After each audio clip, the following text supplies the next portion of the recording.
नमस्कार, India voice देख रहा मेरे साथ मैं हूं शंकर दत्त पंत। खबरों की शुरुआत करते हैं। बड़ी खबर आपको इस वक्त बता देते हैं। श्रीकांत त्यागी को कोर्ट से एक झटका लगा है। सरेंडर अर्जी के लिए 10 अगस्त को तारीख मिली है। सूरजपुर कोर्ट में सरेंडर के लिए अर्जी लगाई गई थी। 10 अगस्त की इसमें तारीख मिली है। श्रीकांत त्यागी के वकील ने सूरजपुर कोर्ट में अर्जी लगाई थी और इसमें 10 अगस्त की तारीख मिली है। बता दें आपको, लगातार ये विवाद पिछले 2 दिनों से चल रहा है, जिसमें श्रीकांत त्यागी के वकील ने सूरजपुर कोर्ट में अब ये अर्जी लगाई थी, जिसमें तारीख मिली है 10, क्योंकि फिलहाल उनको कोर्ट से ये झटका लगा है, क्योंकि सरेंडर के लिए अर्जी दी थी और तारीख मिली है 10 अगस्त की। तो 10 अगस्त को क्या सरेंडर करेंगे श्रीकांत त्यागी, क्योंकि जिस तरह से महिला से अभद्रता का ये पूरा मामला सामने आया, उसके बाद उनकी जो अवैध तरीके से जो निर्माण था उस पर बुलडोजर चला और जांच के आदेश तक दे दिए गए हैं तमाम संपत्तियों की। और कुल मिला के सरकार की तरफ से कहा गया कि पिछले 2 सालों से क्या जो अवैध तरीके से निर्माण हुआ, क्या पुलिस का संरक्षण था उनको?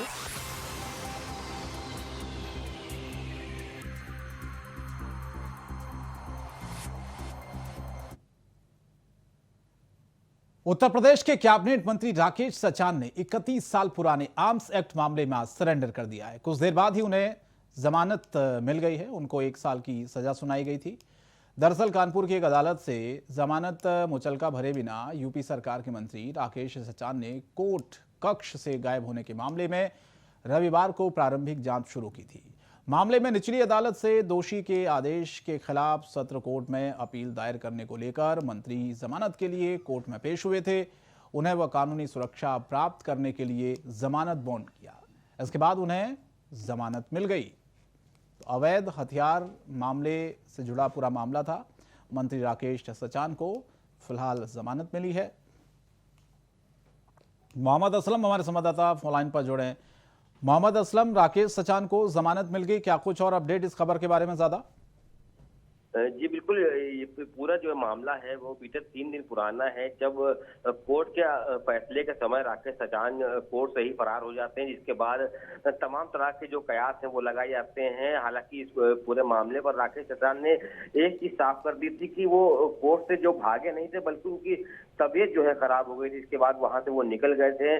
उसी बात को लेकर आज वो मीडिया से भी उन्होंने बातचीत की, इस दौरान बताया था कि उनका पुराना मामला था, जिसमें जो है जब वो छात्र राजनीति करते थे उस मामले में मुकदमा दर्ज किया गया था, जिस पर सजा हुई थी। हालांकि आज उनको भारी सुरक्षा बल के बीच वो कोर्ट पहुंचे थे और कई वकीलों का पैनल उनके साथ मौजूद था, जो आज हालांकि उनको काफी राहत भी मिल गई है। 1 साल की सजा हुई थी और 1500 रुपए जुर्माना लगा था, लेकिन सजा के तौर पर 50-50 हजार रुपए के बेल बॉन्ड भरकर उनको जमानत मिल गई है। और वो अब कुछ ही देर में कोर्ट परिसर से बाहर निकलेंगे। अभी वो चैम्बर में बैठे हुए हैं, उसके बाद वो सीधा बाहर निकलकर अपने जो उनके समर्थक हैं उनसे मिलेंगे। जी बिल्कुल। और क्या कुछ आज रहा कोर्ट में और क्या आधार रहा है जमानत का?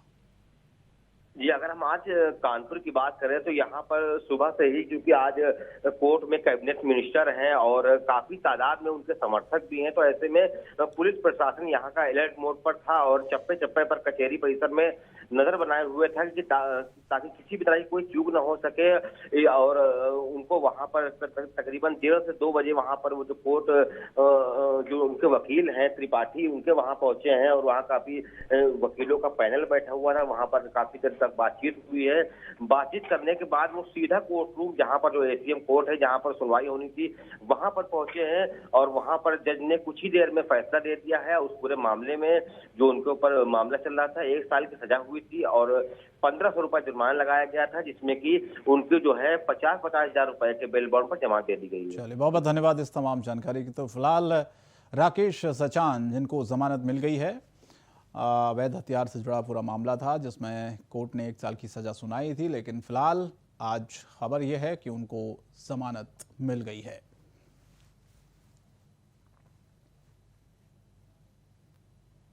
और पटना में पिछले दिनों बीजेपी की संयुक्त मोर्चा की बैठक में राष्ट्रीय अध्यक्ष जेपी नड्डा ने कहा था कि सभी राज्यों में क्षेत्रीय पार्टियां खत्म हो जाएंगी। अब इस बयान पर जेडीयू के प्रदेश अध्यक्ष उमेश कुशवाहा ने प्रतिक्रिया देते हुए कहा कि बिहार में बीजेपी एक क्षेत्रीय दल के साथ ही सरकार में है, उन्हें ये बोलने से पहले ये बात सोचनी चाहिए थी। तो वहीं उमेश कुशवाहा से जब एनडीए के बारे में पूछा गया तो उन्होंने कहा कि अभी क्या कह सकते हैं, आगे क्या होगा पता नहीं, सरकार फिलहाल चल रही है। कहा कि हम लोग संगठन की मजबूती में लगे हुए हैं।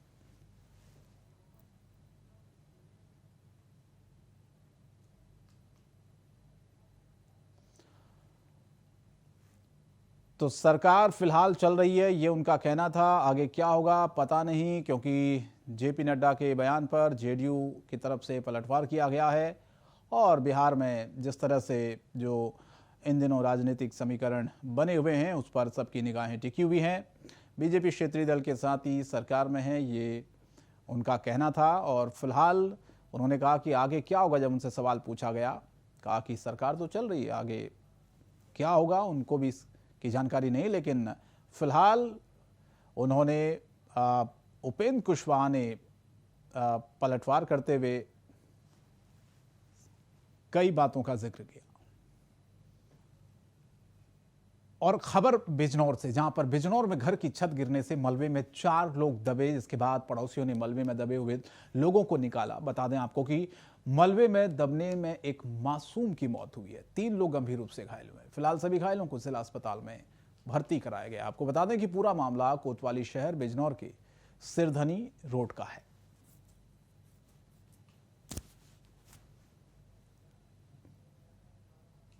जहीर अहमद हमारे संवाददाता बिजनौर से जुड़े हैं फोन लाइन पर। जहीर, क्या है ये पूरा मामला, क्या हादसे की वजह क्या रही? बिल्कुल, देखिए मैं आपको बता दूं, बिजनौर थाना कोतवाली शहर क्षेत्र के सिरधनी रोड का है, जहां पर आज दोपहर उस वक्त एक हादसा हो गया जब एक मकान जो था पुराना, उसकी छत जर्जर हो गई थी। अचानक से छत गिर गई और परिवार के 4 लोग, 2 बेटे और उसके माता पिता जो है अंदर मौजूद थे, वो उसके अंदर मलबे में दब गए। मौके पर चीख पुकार मच गया। स्थानीय लोग काफी संख्या में मौके पर पहुंचे और मलबे से रेस्क्यू करके 4 लोगों को बाहर निकाला, अस्पताल में भर्ती कराया। यहाँ पर एक 8 साल के बच्चे की मौत हो गई है। बाकी 3 लोग, माता पिता और एक बच्चा जो है गंभीर रूप से घायल हो गया, उनका अस्पताल में फिलहाल इलाज किया जा रहा है। जी चलिए, बहुत बहुत धन्यवाद जहीर इस तमाम जानकारी के लिए। तो घर की छत गिरने से मलबे में दबे 4 लोग, जिनको अस्पताल में भर्ती कराया गया है। किसी तरह पड़ोसियों ने उनको मलबे से निकाला और हॉस्पिटल में एडमिट कराया। तो 3 लोग गंभीर रूप से घायल, जिनका इलाज जारी है, अस्पताल में उनको भर्ती कराया गया है। एक मासूम की इसमें मौत हुई है मलबे में दबने से।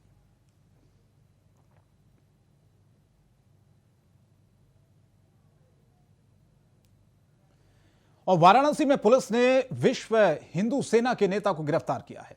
ज्ञानवापी स्थित श्रृंगार गौरी के जलाभिषेक करने के मामले में यह गिरफ्तार हुआ है। साथ में मौजूद साधु संत को भी पुलिस ने हिरासत में लिया है। श्रृंगार गौरी के जलाभिषेक का ऐलान किया गया था और इस जलाभिषेक के कार्यक्रम को रोकने के लिए बड़ी संख्या में पुलिसकर्मी के साथ अर्धसैनिक बल के जवानों को तैनात किया गया था।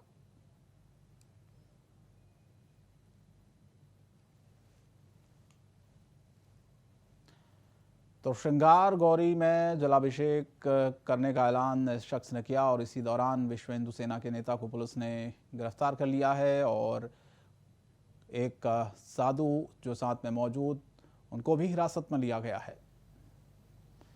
तो वाराणसी में ये विवाद सामने आया, पुलिस हरकत में आई और तुरंत एक्शन लिया, गिरफ्तारी की। लोग इलाहाबाद स्टेशन पे ही वो डिटेन हो गई। दबाव बनाया जा रहा है आप लोगों के ऊपर? अरे क्या करेंगे दबाव बना के? देखिए, हम पहले बोलते थे ज्ञानवापी में क्या बोलेगा, बम बोलेगा, बम बोलेगा। आज पूरा हिंदुस्तान बोल रहा है बम बोलेगा, बम बोलेगा। मुझे इसकी खुशी है, जब मैं लाठी खाता था, रक्ताभिषेक करता था, उस समय ये जितने टीवी पर दिखाई दे रहे कोई था नहीं। आज हमारे अनुपस्थिति में नए नए लोग आ गए हैं। उनसे पूछिए कितनी लाठी खाए, उनसे पूछो कितनी बार जेल गए, उनसे पूछो श्रृंगार गौरी के लिए किया क्या तुमने। जो अरुण पाठक ने किया उसके 10% भी पूर्वांचल में नहीं किया किसी ने।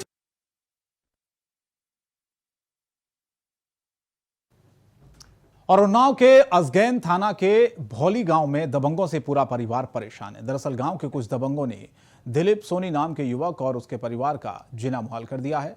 दबंगों ने दिलीप सोनी के घर के सामने जबरन मिट्टी डलवाकर कीचड़ रखा और घर की नाली का पानी भी बंद कर दिया। घर के सामने की जमीन पर कब्जा भी कर रखा है। पीड़ित परिवार ने जब इसका विरोध किया तो दबंगों ने उसे भद्दी गालियां दी और जान से मारने की धमकी भी दी। इसके बाद जब पीड़ित परिवार ने जिलाधिकारी से मुलाकात की, न्याय की गुहार लगाई है, तो दबंगों ने परेशान किया इस परिवार को और परिवार के घर के सामने मिट्टी डाल दी। जमीन पर भी दबंगों ने कब्जा कर लिया, ऐसा आरोप है। फिलहाल पुलिस में ये पूरा मामला गया है, मामले की जांच हो रही है। ये लोग हमको परेशान किए हुए कौन लोग परेशान कर रहे हैं हमारे आपको? बगल के पड़ोस के लोग हैं। हाँ, क्या कर रहे हैं ये लोग? ये लोग हमारे रास्ता कब्जा करने की नीयत से रास्ते में मिट्टी डाल रहे हैं और वहाँ रास्ते में जल भराव हो जाता है। हाँ, और एक बार हाँ। हम मीडिया की सहायता से हाँ, हमने इसका प्रकरण उठाया था, हाँ, जिससे कि हाँ, यहाँ डीएम साहब के यहाँ भी आए थे। हाँ, तो मीडियम के माध्यम से सीओ हसनगंज हाँ। उन्होंने मिट्टी हटवा दी थी। मिट्टी हट गई थी पहले? हाँ, पहले मिट्टी हट गई, फिर क्या हुआ? जिससे कि 5 तारीख को दोबारा मिट्टी फिर डाल दी गई। हाँ। और ये कब्जे की नियत से पूरा कार्य हो रहा है।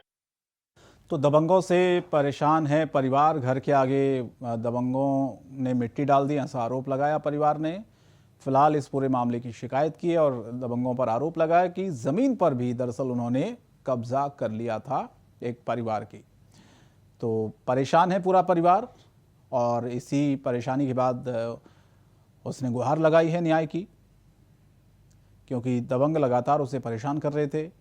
घर के आगे मिट्टी तक डाल दी गई और बताया यह भी जा रहा है कि जमीन पर भी कब्जा कर लिया गया। फिलहाल देखना होगा कि क्या कुछ कार्रवाई होती है।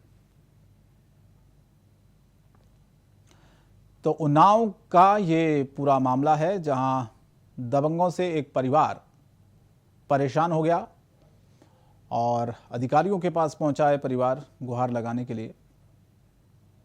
कहा कि न्याय दिया जाए, दबंगों ने परेशान किया, जमीन पर कब्जा किया, घर के आगे मिट्टी डाल दी और इसीलिए अब पूरा परिवार जो है वो परेशान है। अधिकारियों के पास पहुंचे हैं और न्याय की गुहार लगाई है। तो अब देखना होगा कि क्या कुछ कार्रवाई दबंगों के खिलाफ की जाती है अधिकारियों की तरफ से, लेकिन परिवार परेशान है, न्याय की गुहार लेकर अधिकारियों के पास पहुंचा है। रोहतास जिले के चेनारी थाने में 2 बाइक की आपसी टक्कर में बाइक सवार एक व्यक्ति की मौत हो गई, वहीं एक गंभीर रूप से घायल हो गया, जिसे इलाज के लिए अस्पताल में भर्ती करवाया गया है। सूचना मिलने पर पुलिस मौके पर पहुंची और शव को कब्जे में लेकर पोस्टमार्टम के लिए भेज दिया है।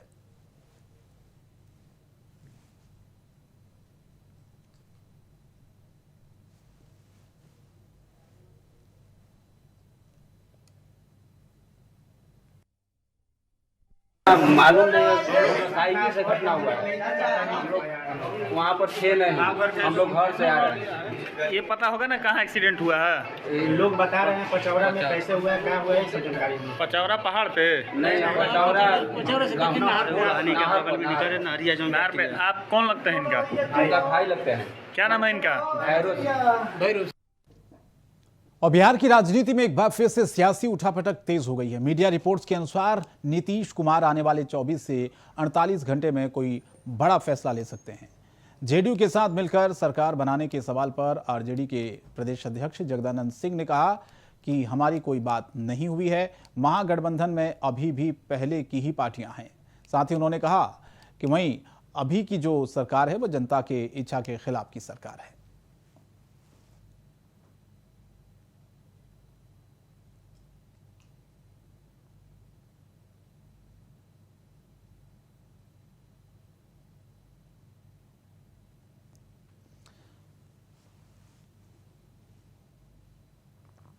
श्रावण महीने के चौथे और अंतिम सोमवार को शिवलिंग पर जल चढ़ाने को लेकर बड़ी संख्या में कांवड़ श्रद्धालुओं की भीड़ देखी गई।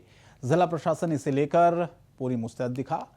मथुरा बरेली मार्ग पर कांवड़ियों के वाहनों के मार्ग पर काफी ज्यादा दबाव होने की वजह से व्यवस्था चरमराई गई और एक अज्ञात कांवड़िए की मौत हो गई। 10 अन्य कांवड़िए इसमें घायल हो गए हैं, जिसके बाद गंभीर रूप से घायल कांवड़ियों को अलीगढ़ मेडिकल कॉलेज रेफर कर दिया गया है।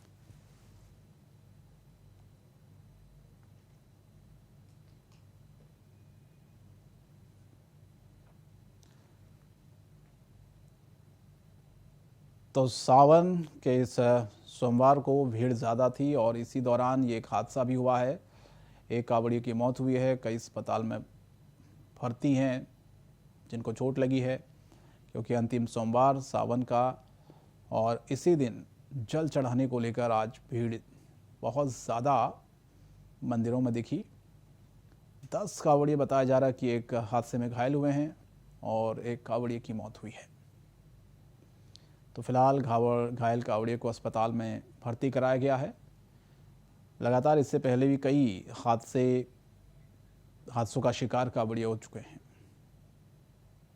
देखिए, कांवड़ यात्री इसमें 10 घायल होकर अभी तक आए हैं, शाम से लेकर अभी तक, और इसमें से 5 जिनका कंडीशन सीरियस था, उनको अलीगढ़ जो है जवाहरलाल नेहरू मेडिकल कॉलेज में जो है रेफर कर दिया गया है, और बाकी 5 में एक को रेफर करना हम लोगों को पड़ सकता है थोड़ी देर में कर जाएंगे, और 4 लोगों का इलाज जो है यहीं पर जो हो रहा है उससे ठीक हो जाएंगे।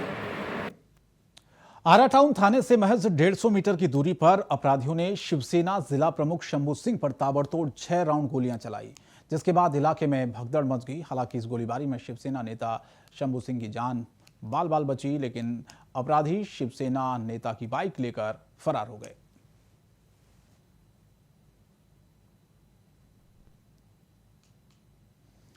तो आरा में ये बेखौफ अपराधियों का तांडव देखा गया।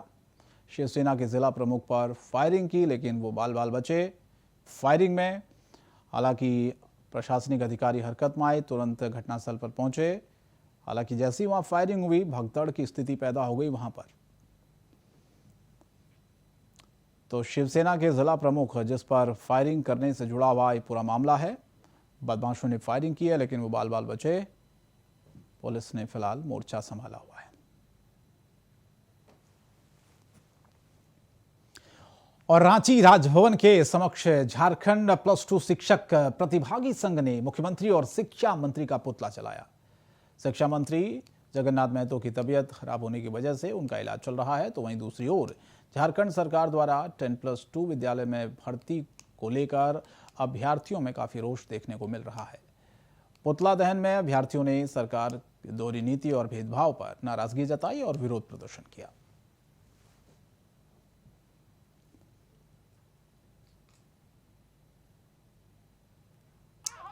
हम लोग जब कोरोना काल था तो उनके लिए हम लोग भगवान से प्रार्थना किए थे, उनकी लंबी उम्र हो, हमारे लिए वो पद सृजन करेंगे और हमारे हितकर काम करेंगे। अभी हम लोग का विडंबना ऐसा है कि हम लोग चाह के भी उनका लंबी उम्र का मांग तो करते हैं, लेकिन मजबूरन हमें पुतला दहन करनी हो रही है। अगर सरकार इस विषय पे पहल करती तो ऐसा नौबत नहीं होता। जबकि अभी हम लोग जान रहे हैं कि स्वास्थ्य उनकी गड़बड़ है, फिर भी हम लोग को मजबूरन पुतला दहन करना हो। तो ये प्रदर्शन किया है मुख्यमंत्री और शिक्षा मंत्री के खिलाफ रांची में, जिनका पुतला दहन करके अपना विरोध अभ्यर्थियों ने जताया। सरकार पर कई सारे आरोप लगाए, कई मांगे, भेदभाव का आरोप उन्होंने सरकार पर लगाया और नारेबाजी की। शिक्षक प्रतिभागी संघ जिन्होंने प्रदर्शन किया, नारेबाजी की और पुतला दहन किया, मुख्यमंत्री और शिक्षा मंत्री के खिलाफ इन सभी का अभ्यर्थियों का प्रदर्शन देखा गया। तो सरकार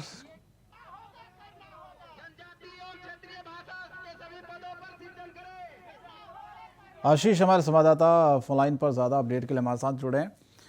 आशीष जी, क्या मांगे हैं इनके अभ्यर्थियों की और कहां पर प्रदर्शन हुआ है?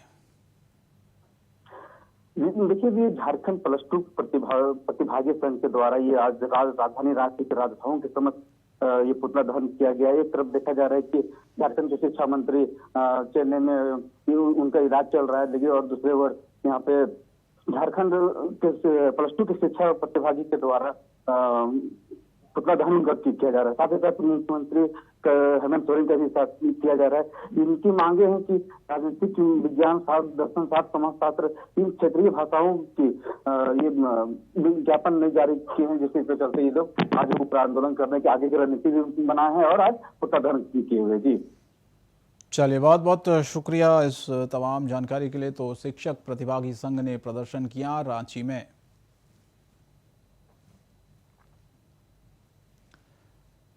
और झारखंड आंदोलनकारी स्वर्गीय निर्मल महतो की 35वीं शहादत दिवस के मौके पर जेल चौक स्थित शहीद निर्मल महतो की प्रतिमा पर कई संगठन के लोगों ने माल्यार्पण किया। कुर्मी विकास मोर्चा के नेता शीतल ओहदार ने इस मौके पर कहा कि हर साल शहादत दिवस मनाया जाता है, लेकिन सभी सरकार स्वर्गीय निर्मल महतो को शहीद का दर्जा देने में नाकामयाब रही है।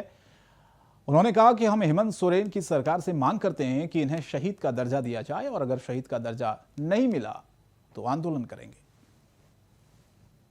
वीर शहीद निर्मल महतो शहादत दिवस है, 35वां शहादत दिवस हम लोग मना रहे हैं और सरकार से अपील कर रहे हैं कि जिस पार्टी से आज सरकार है, झारखंड की सरकार है, उसी पार्टी का यही जेएमएम का शहीद निर्मल महतो अध्यक्ष हुआ करते थे और उसी दरमियान उनका हत्या हुआ था। और बड़े दुख के साथ कहना पड़ा, बहुत 2-4 वर्षों से लगातार हम लोग जब से सरकार बनी है तब से हम लोग को उम्मीद था कि जैसे सत्ता में जेएमएम आएगी, विनोद निर्मल दा को उनको शहीद का दर्जा मिलेगा सरकारी तौर पे, लेकिन आज तक इनको शहीद का दर्जा नहीं मिला है। बार बार हम लोग कहते रहे हेमंत जी को कि आप 8 अगस्त को सरकारी अवकाश का घोषणा कीजिए। Private school and children welfare association Jharkhand की ओर से राज्य स्तरीय छात्र प्रतिभा सम्मान समारोह का आयोजन किया गया। इस सम्मान समारोह में 10वीं और 12वीं जैक बोर्ड, आईसीएसई बोर्ड और सीबीएसई बोर्ड के 80% अंक लाने वाले छात्र छात्राओं और शिक्षकों को सम्मानित भी किया गया। सम्मान समारोह में प्राइवेट स्कूल के साथ साथ सरकारी स्कूलों के विद्यार्थियों को भी सम्मानित किया गया। सम्मान समारोह में मुख्य अतिथि के रूप में राज्य के खाद्य आपूर्ति मंत्री रामेश्वर उरांव ने शिरकत की। इस मौके पर उन्होंने कहा कि इसका उद्देश्य शिक्षक और छात्रों को प्रोत्साहित करना है। हमारे साथ आज के दिन में पासवां के राष्ट्रीय हमारे साथ जो बैठे हुए हैं राष्ट्रीय अध्यक्ष हैं रामले साहब, इनके सदारत इनका रहा। यहाँ पर 10,000 से ज़्यादा बच्चे आए, टीचर्स आए और मेरे ख्याल से इस तरह का सम्मान समारोह झारखंड में तो मैं नहीं जानता कभी हुआ। इस अवसर पर ये कहना चाहूँगा कि शिक्षा जो है, चाहे सरकारी स्कूल में दी जा रही हो या गैर सरकारी संस्थाओं द्वारा, शिक्षण संस्थाओं द्वारा, सरकार को समान भाव से देखना है। Private school and children welfare association 2011 से देश के सभी राज्यों में बच्चों को सम्मानित काम करने का काम करती आ रही थी और चूँकि झारखंड में ये तय हुआ नेशनल काउंसिल के मीट में जयपुर में कि यहाँ भी बच्चों को सम्मानित किया जाएगा और पहली बार झारखंड के इतिहास में 10,000 से ज़्यादा बच्चों को जो 80% से ऊपर मार्क्स लाए हैं उनको सम्मानित करने का काम एसोसिएशन ने किया है। मैं धन्यवाद देना चाहता हूँ कि हमारे एसोसिएशन के chief patron doctor Rameshwar Oraon ji को और झारखंड के हमारे प्रदेश अध्यक्ष आलोक कुमार द्विवेदी जी को कि उन्होंने बहुत मेहनत करके। फिलहाल इस बुलेटिन में इतना ही। इंडिया वॉइस पर खबरें जारी हैं। नमस्कार।